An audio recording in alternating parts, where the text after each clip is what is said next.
So it's a short and sweet um, PowerPoint here, slideshow. I'm just going to talk about unveiling anxiety, kind of what it is and what it looks like.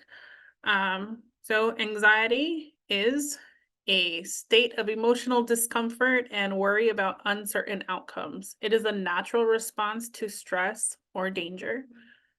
It typically happens pretty immediately with people.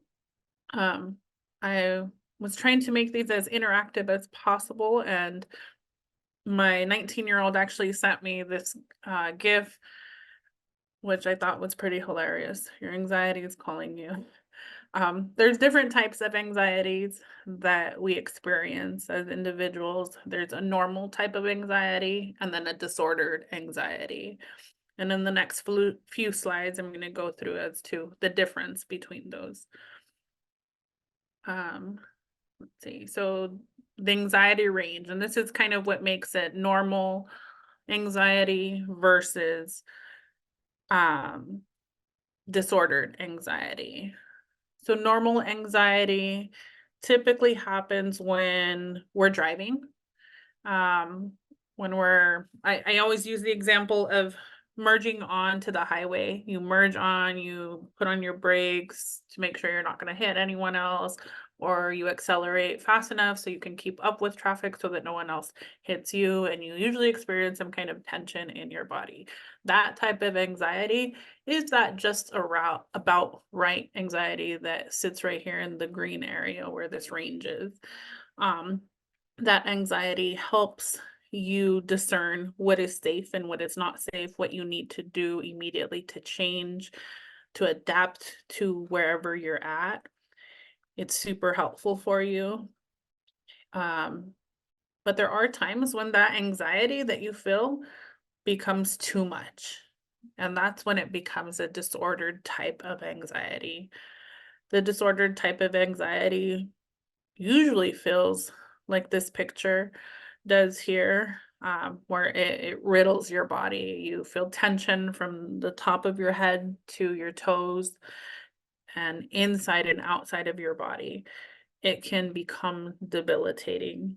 It often strikes you again pretty abruptly, and it is to the point where a lot of people experience some kind of physiological response, whether it's fast heart rate, feeling very, very hot. I've had clients that sometimes feel very cold, like very clammy. Um, their mouths get dry. They feel tension in their upper body, so like shoulders, neck, chest, definitely in your chest. I've had lots of clients who have gone to emergency rooms or urgent cares thinking they're having a heart attack, when in reality it's an anxiety attack. So that would be too much. And then there's also something that's like too little. Too little anxiety is basically like you have no self-control. Like you don't care, whatever happens, happens. And there's a big difference between too little anxiety and being kind of meh, just existing. Even when someone's just existing, they experience some type of anxiety. Having too little anxiety often results in acting impulsively, not thinking things through, poor decision making, instantly regretting, and then feeling overwhelmed by no structure. This is kind of a breakdown of what each one is. So too much is excessive anxiety, can manifest itself through intense worry, irritability, restlessness, difficulty concentrating, coupled by all the physical symptoms like the muscle tension, feeling tired, not being able to sleep. So like insomnia, if you have a lot of insomnia, it's more than likely you probably experience anxiety on that too much spectrum. And even behavioral changes like avoiding things, avoiding areas, avoiding events. Compulsive behaviors can be anything like making sure all the lights are turned off or all the lights are turned on before you go to bed, making sure the doors are locked, to an excessive point. So like obsessive compulsive behaviors fall into the anxiety disordered realm that I spoke of earlier. Whoops. Then there's that about right anxiety. That's where anxiety can be helpful. It serves as a built-in safety mechanism. So again, talking about like merging on to a highway, you're aware of everything that's going around, you're aware of the rate of cars coming, you're aware of when you can merge in, and you have some anxiety there, but it's not to the point where it's debilitating. It's not to the point where it's not too little anxiety, where you're just like kind of driving in aimlessly, not giving a shit about anyone else. When you have anxiety that sits at that about right level, it prompts you to question and reassess your actions and decisions in different situations. It helps you take precautionary measures to ensure that you're safe in the potential of any risk.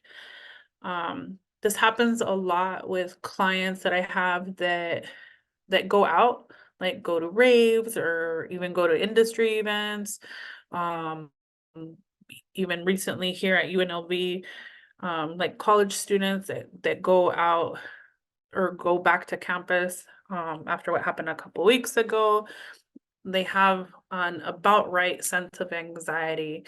So they're figuring out what is going on around them. They're super aware of that, so that they can make um, corrective action or take corrective action, like adjustments to their life. Um, I had a student earlier this week, so today's Thursday, so I think it was on Monday or Tuesday, tell me, hey, Dr. Monique, when we come back to school next semester, so in January, when we come back to school next semester, I've decided that it's no longer safe for me to wear 2 AirPods in my ears. I'm gonna just wear one so I can still be aware of what's going on. So that was like an about right anxiety level for that person. Um, in that case, it makes them feel safer about the choices that they're making, contributing to their overall overall well-being and decision-making process.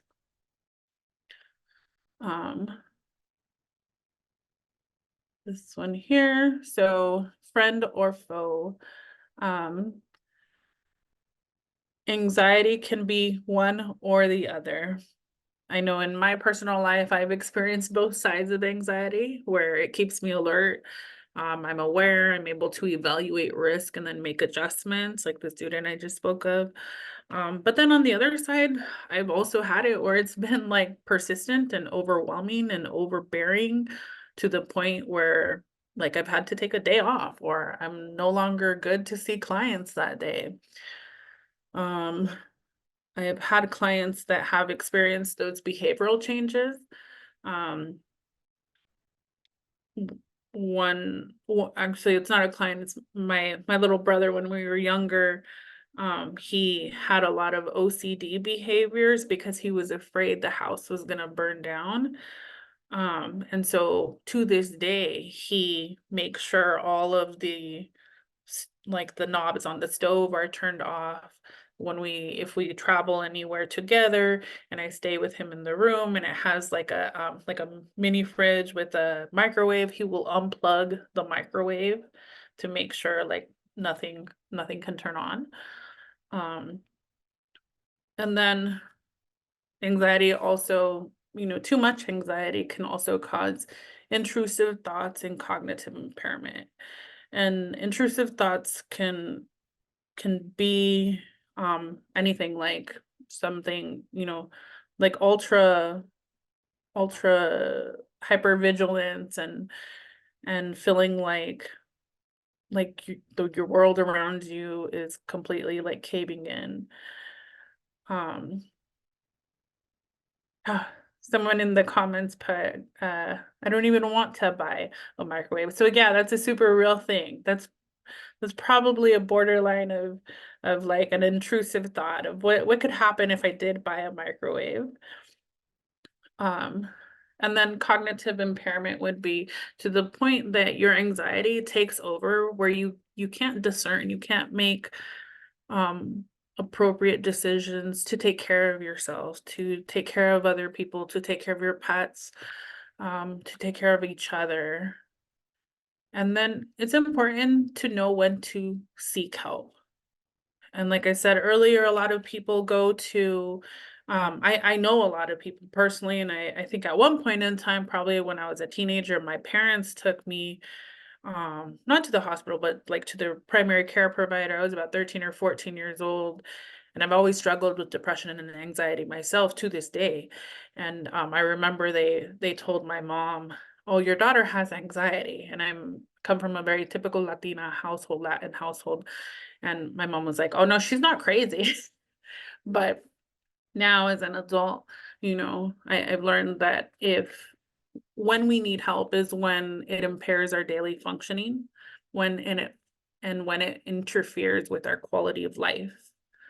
That doesn't necessarily mean that you have to be 110% every single day, but it does mean that you have to be present, that you have the ability to have a broad range of emotions. You laugh when it's appropriate, you cry when it's appropriate. You're able to interact, even like this, be present on a webinar like this, whether you're participating or not, but being able to actively listen to what's going on. If you were so anxious or depressed or any kind of other emotion going on, more than likely, if you had too much of that emotion, you wouldn't be able to do that. It would impair with some part of your functioning and with your quality of life. Um, let's see. Oops. Okay. And then some takeaways is recognize the adaptive role of anxiety and strike a balance to ensure it remains a helpful ally versus an overwhelming adversary. Um,